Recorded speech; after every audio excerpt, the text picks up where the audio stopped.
Good evening. No worries, no worries. Do what you gotta do. Thank you. Good evening. Thank you so much for being patient with us. It's been a busy day around here. So you all may recognize that gentleman you all just met as Bryan Salazar. He's 20 years of age. He was actually involved, and the reason for this this charge today is you all may recall a shooting involving a 4-year-old little girl, Maryann Marble, that occurred in 2024 at 6708 Windsor Hollow. Today he's being booked on several charges. 8 counts of aggravated assault, mass shooting, which is a relatively new charge in the state, injury to a child ×2, and then capital murder for the murder, capital murder of Maryann Marble. You may recall that on May 8th, 2024 in the evening, we got a call for 6708 Windsor Hollow for a report of a shooting. 5 members of a family were all shot, and Maryann unfortunately lost her life almost instantly after being shot in the head. Soon after the shooting, we were able to develop information, this video that was widely circulated thanks to the media helping us get this information out. You know, you could see where these 2 suspects pulled up to the residence in a vehicle that we also put out information on. That's the vehicle there. It's a gray Infiniti Q50, as you may recall. That we were able to get that information out, that along with the still photos, and we were able to put that information out through Crime Stoppers. Over the course, soon thereafter, we started getting information on who the names of the suspects were. Isaiah Perales and Bryan Salazar were 2 names that kept coming up as a result of the tips. But you may recall that as we continued in with the investigation, several months later, we were actually doubled the amount of the Crime Stoppers tip, and then I believe that was pretty pivotal in getting us the information that we needed to corroborate earlier tips that had occurred. Early on in this investigation, we actually developed what we still believe to be a motive in this case. A murder that happened April 26th of that same year, 2024, that was actually handled by the San Antonio Police Department. A young man named Javier Perez was murdered, and we believe that he's actually a relative to Bryan, who you met today, or re-met today.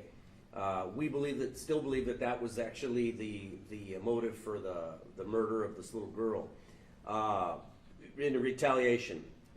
The evening of the murder of Xavier Perez, that murder happened around midnight on April 26th of 2024. Soon thereafter, we were able to develop information that Bryan and Isaiah actually started talking about stealing a car to exact their revenge for the murder of Xavier. Sure enough, that murder happened around midnight. By 3 a.m., these 2 had actually stolen the Infiniti Q50 that was ultimately used several weeks later in the murder of Maryann Marble. And so they stole it in late April and then kept that car until such time as the murder occurred on May 8th. It appears that as early as May 5th, these 2 suspects started conducting surveillance on that residence at 6708 Windsor Hollow, passing by the residence, taking down information about the residence, mapping out what they were going to do, and planning out this shooting that would occur on this family. Again, as you know, on May 8th, they actually carried out that shooting, and in that shooting, 27-year-old Maryann Marble, which is the father of the little girl, 25-year-old Mariah Castillo, who is her biological mother, and then 2 children, siblings of Maryann Marble, 8 and 7 years of age, were also shot. And of course, as you know, Maryann was shot and killed almost instantly as a result of it. The other 4 members of the family survived their wounds. Look, my investigators did an awesome job of piecing together this information with regard to cell phone data. They relied pretty heavily on records, going through records, hundreds of records of cell phone data. In other words, if we knew where a portion of this crime took place, they would look at cell phone towers in that area, and sure enough, we're able to link that suspect's phone linked up to a tower in that area. So they were pretty definitively able to say, at this time, this is where this suspect or these suspects were. In the aftermath of the shooting itself, for example, we were able to piece together that right around the time of the shooting, as it appeared they were heading toward the address on Windsor Hollow, they actually turned their cell phones off. The shooting occurred, and then soon thereafter, they turned their cell phones back on. In the hours after the shooting, we can see where at one point they went out to Calaveras Lake, for example. And we were able to pinpoint almost exactly a bridge that goes over Calaveras Lake out there in that area. For whatever reason they were out there, we speculated at that time that they may have been dumping the murder weapon.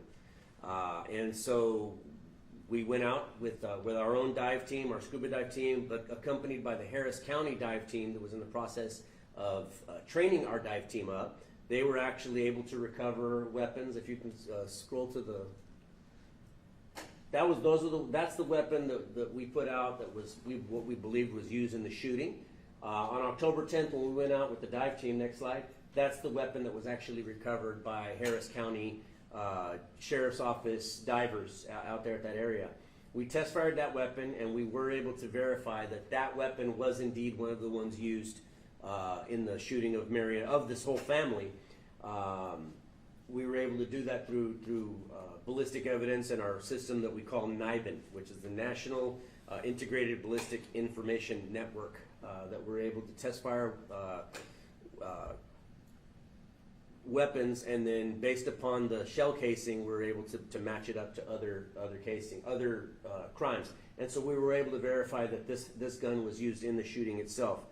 Soon thereafter, you all may know that we arrested, we conducted, let me back up a bit, my apologies. On October 10th is when we ran a series of warrants that also additionally linked these people. October 23rd is when we conducted the dive out there at the lake, based upon the cell phone data, going to that area where we were able to place the cell phone, having been on the night of the shooting, diving in that area, and then finding this weapon.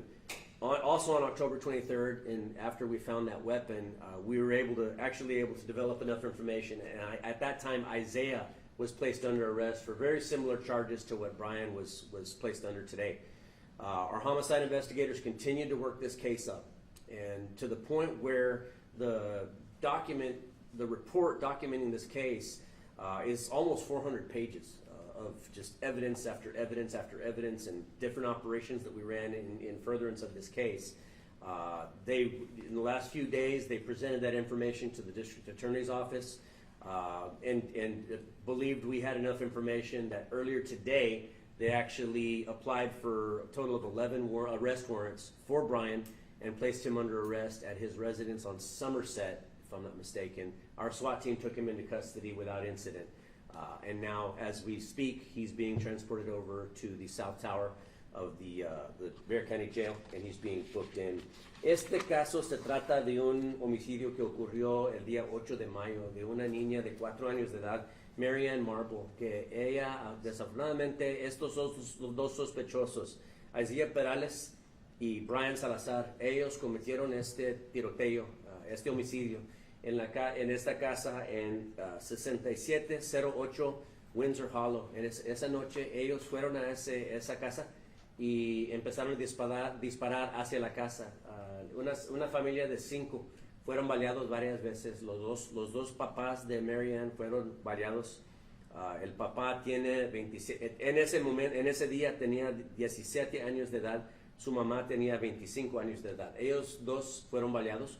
También otros 2 niños, hermanos de Maryann, también fueron baleados, fueron heridos. Tenían ellos 8 y 7 años de edad. Desafortunadamente, la niña Maryann, 4 años de edad, ella falleció a causa de una herida a su cabecita que ella sufrió. Ella falleció ahí en la escena de los hechos. Ya después de allí, nosotros empezamos a fijarnos, a investigar. Nosotros, con la ayuda de la prensa, nosotros pusimos estos videos en las redes sociales, por medio de la televisión, y sí logramos empezar a agarrar información tocante a este caso. Ya con la ayuda de Crime Stoppers, nosotros pusimos una recompensa para información en este caso, y nos llegó la información que nos ayudó.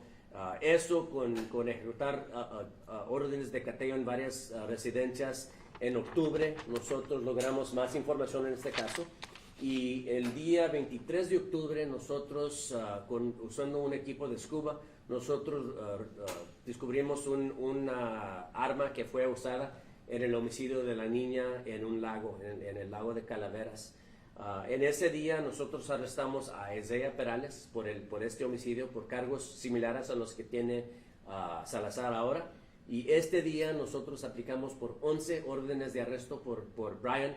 Y esta tarde nuestro equipo de SWAT ejecutaron una orden de arresto para estas 11 órdenes de arresto y lo arrestaron sin incidente.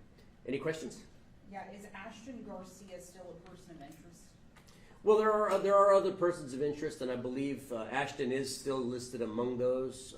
Now, I say that with the caveat that just because we're listing somebody as a person of interest doesn't necessarily at this point make them a suspect. But certainly we still would welcome more information. If anybody has further information to shed on this case, it's a big case. Again, my investigators have done an outstanding job of following all these leads, but there's always more information that can be gathered. So anybody that has information can please give us a call, 210-335-6000.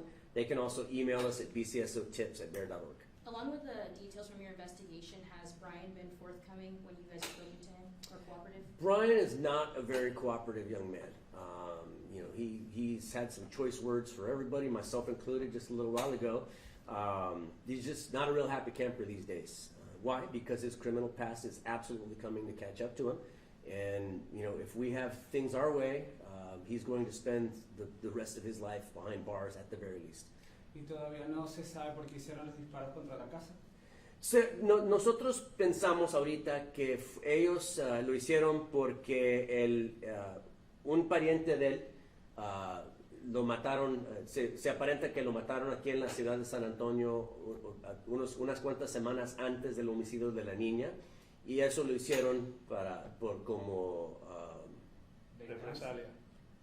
venganza por ese homicidio. Entonces ellos dispararon hacia la casa de la niña.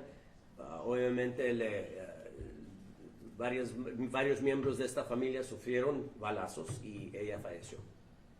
Can you break down the 8 counts for the aggravated assault mass shooting? Sure. Well, so it was, although these 5 family members were ultimately hit, the little girl died, there were other family members inside the residence as well that thankfully were not hit. I believe there was at least 1 infant and then several other adults, a total of 8 family members inside the residence. And so whether they were hit or not, the charge still applies for that charge of mass shooting. And so that's what necessitated the 8 charges. As far as the injury to a child times 2, those are for the 2 siblings of the little girl that were shot. And then, of course, the capital murders for the little girl herself. Being that she was under 6 years of age, that's what qualifies this for a capital murder. Are you able to speak to his past charges? Well, I know he's got several, and they date back several years to his entire adult life, which he's a 20-year-old man. He's not very old at all. But I know that on the 10th of October, when we executed y'all interviewed us out at the scene, we executed a series of warrants, early morning warrants on that day, on several different addresses. But on that day, on October 10th, he was actually arrested for several lesser charges, at least one of them involving this case. So let me give you an example. That morning of October 10th of 2024, we arrested him for tampering with evidence. During the course of the investigation of the shooting, we were able to find that he had tampered with the evidence on his cell phone in the aftermath of the shooting of the little girl. And so that day on October 10th, we had enough to charge him with the tampering of evidence. He was also found to be in possession of marijuana, and he was also arrested for a deadly conduct charge that I believe was unrelated to the shooting of the little girl. So he does have a pretty lengthy criminal history, being that he's only actually legally been an adult for about 3 years. This little girl is obviously never coming back to her family, but could you speak to the dedication of bringing her family some kind of justice with such a thorough investigation? Sure, absolutely. And we were just commenting on this today, that unfortunately members of the little girl's family, certain members of her family still have not been very cooperative with us. They haven't really communicated with us very much at all. But even then, it was very important for our investigators to make sure that the justice is served in the interest of this little girl. I don't believe anybody in that, whether or not anybody in that house was at fault for what happened to Xavier, for the other shooting that occurred, I can tell you definitively it was none of the fault of those little children that were shot and the rest of their lives affected. But certainly this little girl, at 4 years old, she's gone forever. Nothing can ever get her back. But we can make sure that the people that were responsible for it can never do this to anybody again, especially another child. And so we're going to do everything that we can to make sure that these suspects spend the rest of their life behind bars.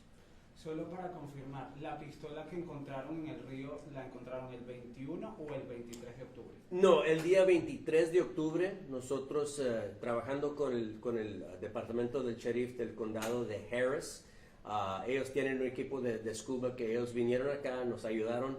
Ellos encontraron esa arma ese día en el agua. Okay. Any other questions? Okay. Thank you all so much. Thank you.